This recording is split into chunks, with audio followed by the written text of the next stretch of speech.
What kind of security problems do you see in the field of IT securities? I mean, there are some devices which are well protected by any solutions, and there are unprotected devices in the networks. There are quite a few of the problems that we have actually in our homes already. If you think of it, there is the computer, usually there's 1, 2, 3, some people have laptops, some people have desktop computers. They have mobile phones which are slowly getting to be understood as computers because they are. But then many people, and actually almost everybody who has internet connection at home, has more computers at home than they realize. Many of the smart TVs, many of the home routers are by definition computers, except they don't have a monitor, they don't have a keyboard, but they run software. And in many cases, these devices, the TVs and the others, are not designed to run custom software, but unfortunately they do allow the software to get in via security or other kind of vulnerabilities, misconfiguration or anything else. This is nothing new in the sense it is not like something that popped up in 2017. I have been talking about this for like a couple of years now, where there were actually malicious pieces of code running over the internet, spreading just between such devices. But it is something that is still underestimated in terms of potential impact and what can be done about it, because, as I said, these devices are not intended to run custom software. You are not expected to install a security solution there. So unless it is built in, only the bad guys can get in, which is pretty bad. So from this point of view, we are filling our homes with more and more devices that can be easily turned against us. Some of them in more like sci-fi kind of way. Some of them can actually make you feel like, okay, I am being monitored because, well, you have a camera that you can use to check on your kids, except if it is connected to the internet, anybody else might be able to do the same. Or there are devices that are more benign, like, I don't know, some of those, computer, order me new box of coffee or something, which is great. You use voice, which means someone is eavesdropping on what you are doing at home. And if it falls into bad hands, it might end up pretty badly. So what can be the answer of ESET to this challenge? I don't think that you have that wide range of products that you can cover those unprotected devices. Indeed, it is the case. Like, as I said, some of these devices are not intended to be installed with anything extra by the user. In many cases, the actual owner of the device cannot do that, yet it is possible. The device might be able to update or receive commands from its vendor. But practically speaking, what we are doing at the moment consists of a few independent approaches. One of them is we are looking at what's happening. We are monitoring what's happening over the internet and trying to understand what's new, if there is any new kind of vector, any new approach for attacking these devices. The other step is we are trying to work with the vendors. If we identify a security vulnerability or any kind of problem, whether it is exploited already or whether it is something that we found during our research, we do pass this information further to the vendor so that they can fix the problem they have created.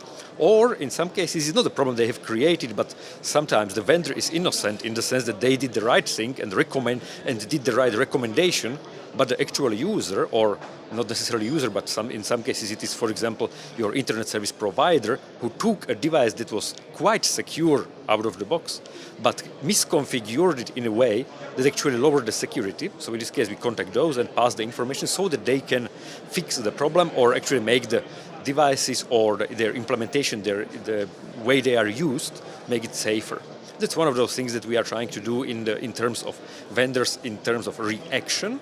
But at the same time, there is also the incentive to motivate people to think, if I am going to buy a new camera for my home, do I choose the cheapest one? Well, many people do because, well, you can compare. It is full HD, it is full HD. Okay, this one is cheaper, that one is more expensive. Why would I buy the more expensive if there is no visible difference? But sometimes you figure out that if it is the cheapest possible most one, you might end up with a device which is subpar in terms of security. And in some cases, actually, it is backdoored by definition because someone left a piece of code that was used for debugging the device in the lab actually left in production. So it means that instead of you being able to take control of the device, everybody else in the internet might be able to do so. So it is the monitoring, it is education of the vendors, or rather working with them, and also education or raising awareness among the users that, well, I might pay more attention to what's happening. And of course, we are trying to extend our portfolio of services or the tools to allow better protection, or in case that we cannot do the protection for technical reasons. Sometimes, yes, you can't really install new software on the device that would persist there, but what you can do at least is, if there is a known vulnerability, we might be able to find it, we might be able to figure out that something extra is going on. There is some suspected device, there's something wrong with the particular device within my network. This is something that is already part of our home products, is the home network protection, where we check for known vulnerabilities in many devices. So it is something that we are going to extend, of course. Let's back to the ESET products. What kind of direction are you going to nowadays at ESET? We are trying to expand into many other areas, not just the area that I mentioned right now with the security of the non-computer computers, but there is also the other areas. We are trying to expand our portfolio of additional services, because we started as the antivirus vendor, but of course that is a long time ago. After that we did expand our protection to many other security threats that were coming in, but of course that's not the only thing that is relevant. It is not just the pieces of programs that can attack your devices.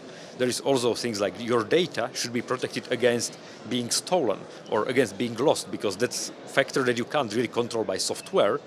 If someone loses a laptop on the bus station, but what you can control, what you can remediate, is to make sure that even if someone finds it, they might not be able to use it, or at least steal and make use of the data that was there.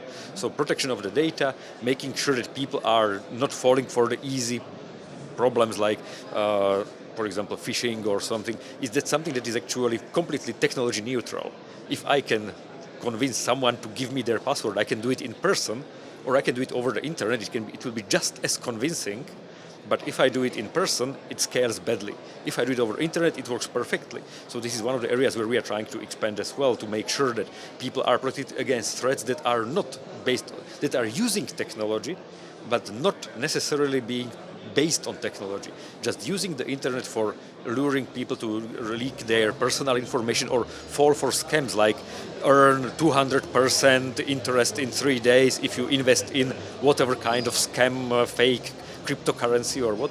That's one of those things that we are trying to expand into in terms of, we are looking into research into these areas and seeing how we can protect the user, because computer is less important than the actual person behind it, and the person is the one that is having some liability when the computer loses data or something breaks up. And with the advent of the GDPR, it is something that is certainly a topic that will be very interesting for everybody.